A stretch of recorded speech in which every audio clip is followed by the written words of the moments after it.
ಜಿಲ್ಲಾಡಳಿತ ಹಾಗೂ ಜಿಲ್ಲಾ ಪಂಚಾಯತ್ ಮತ್ತು ಜಿಲ್ಲಾ ಸ್ವೀಪ್ ಸಮಿತಿ ವತಿಯಿಂದ ಬೆಳಗಾವಿ ಜಿಲ್ಲೆಯ ಮತದಾರರ ಮಾಸ್ಕಾಟ್ ಅನಾವರಣಗೊಳಿಸಿ ಜಿಲ್ಲಾಧಿಕಾರಿ ನಿತೇಶ್ ಪಾಟೀಲ್ ಮಾತನಾಡಿದರು.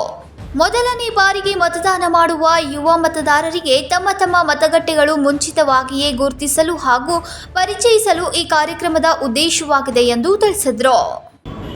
ಹಾಗೂ ಜಿಲ್ಲಾ ಸ್ವೀಪ್ ಸಮಿತಿ ವತಿಯಿಂದ ಬೆಳಗಾವಿ ಲೋಕಸಭಾ ಕ್ಷೇತ್ರದಲ್ಲಿ ನಮ್ಮ ಸರ್ದಾರ್ ಗ್ರೌಂಡಲ್ಲಿ ಇವತ್ತು ಹಾಟ್ ಏರ್ ಬಲೂನ್ ಹಾಗೂ ನಮ್ಮ ಬೆಳಗಾವಿ ಜಿಲ್ಲೆಯ ಮಾಸ್ಕಾಟ್ ಅನಾವರಣ ಕಾರ್ಯಕ್ರಮವನ್ನು ಹಮ್ಮಿಕೊಂಡಿದ್ದಾರೆ.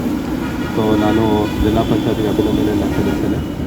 ನಮ್ಮ ಜಿಲ್ಲಾ ಪಂಚಾಯತ್ ಸಿ ಅವರು ರಾಹುಲ್ ಶಿಂದೆ ಅವರು ಮತ್ತು ನಮ್ಮ PD ಪ್ರಾಜೆಕ್ಟ್ ಡೈರೆಕ್ಟರ್ ಅವರು ರವಿ ಅವರು ವಿಶೇಷ ಮುತುವರ್ಜಿ ವಹಿಸಿ ಇವತ್ತು ನಮ್ಮ ಬೆಳಗಾವಿ ಜಿಲ್ಲೆಗೆ ಹಾಟ್ ಏರ್ ಬಲೂನ್ ಅರೇಂಜ್ ಮಾಡಿದ್ದಾರೆ.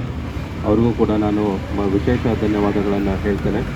2 ದಿನಗಳ ಕಾಲ, ಒಂದು ದಿನ ಬೆಳಗಾವಿ, ಇನ್ನೊಂದು ದಿನ ಚಿಕ್ಕೋಡಿ ಲೋಕಸಭಾ ಕ್ಷೇತ್ರದಲ್ಲಿ ಇದು ಇರುತ್ತೆ. ಬೆಳಗ್ಗೆ ಮತ್ತು ಸಾಯಂಕಾಲ 2 ಹೊತ್ತಿನಲ್ಲಿ 2 ಗಂಟೆಗಳವರೆಗೆ ಇದಿರುತ್ತೆ. ಎಲ್ಲ ಸಾರ್ವಜನಿಕರು ಇದನ್ನು ಸದುಪಯೋಗ ಪಡಿಸ್ಕೋಬೇಕು ಮತ್ತು ಮೇ 7ನೇ ತಾರೀಕು ಕಡ್ಡಾಯವಾಗಿ ಎಲ್ಲರೂ ಕೂಡ ಎಲ್ಲೇ ಇದ್ದರೂ, ಜಗತ್ತಿನಲ್ಲಿ ಎಲ್ಲೇ ಇದ್ದರೂ ಕೂಡ ನಾವು ನಮ್ಮ ಬೆಳಗಾವಿ ಜಿಲ್ಲೆಯ ನಮ್ಮ ಮತಗಟ್ಟೆಗೆ ಬಂದು ತಮ್ಮ ಮತ ಚಲಾಯಿಸುವ ಮೂಲಕ ನಮ್ಮ ಪ್ರಜಾಪ್ರಭುತ್ವದ ಹಕ್ಕನ್ನು ಚಲಾಯಿಸಬೇಕು ಅಂತ ನಾನು ಎಲ್ಲರಿಗೂ ಕೇಳ್ಕೊತೇನೆ. ಧನ್ಯವಾದ.